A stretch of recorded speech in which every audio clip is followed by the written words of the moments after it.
নমস্কার বন্ধুরা, তোমরা কেমন আছো সবাই? আশা করি সবাই ভালো আছো, আমিও ভালো আছি।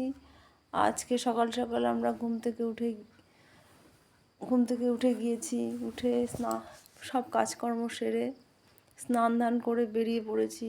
বল্লা কালীর মায়ের উদ্দেশ্যে রওনা হয়ে গিয়েছি। তো দেখছো টোটোতে আমরা যাচ্ছি। দেখো একটা গ্রামের রাস্তা দিয়ে সোনালি ধান পেকে গেছে, মাঠ ভরা ধান দেখো, দেখতেই পাচ্ছ।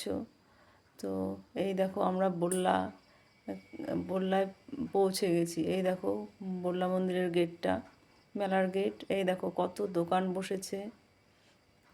এই দেখো কত কত রকমের খাবার দোকান। তো এইদিকে দেখো কত রকমের খাবার দোকান। এদিকে দেখো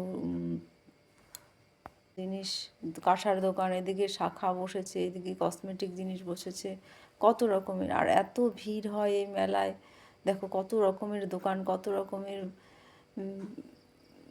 জিনিস। আর এইদিকে দেখো মেলায় ঢোকার আগে মন্দিরটা দেখা যাচ্ছে দূর থেকে, দেখতেই পাচ্ছ তোমরা। আর দেখতেই পাচ্ছ এত ভিড় হয় এই।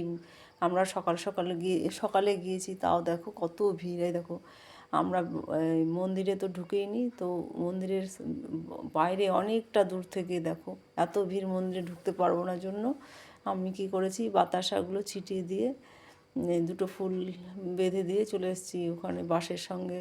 এই দেখো মন্দিরটা তোমরা দেখতেই পাচ্ছ, কত লোক, এত ভিড় সকালবেলায়। আর বিকেলবেলা তো ভিড়। আমরা শনিবারে গিয়েছি, তবুও ভিড়। আর রবিবারে গেলে তো পা রাখার জায়গা থাকে না, সব ঠেলাঠেলি লেগে যায়। এই তো দেখতে পাচ্ছ এত ভিড়, গিজগিজ করছে লোকে। এটা অনেক দিনের এই পুরনো মন্দির। তো এত জাগ্রত মা, তোমাদেরকে তো দেখালাম আমি, দেখতেই পাচ্ছ। আর এখানে যার মনের এত জাগ্রত মা, যে কারো কিছু হলে কি হয়তো মানত করলে কিন্তু সেটা ফলে যায়।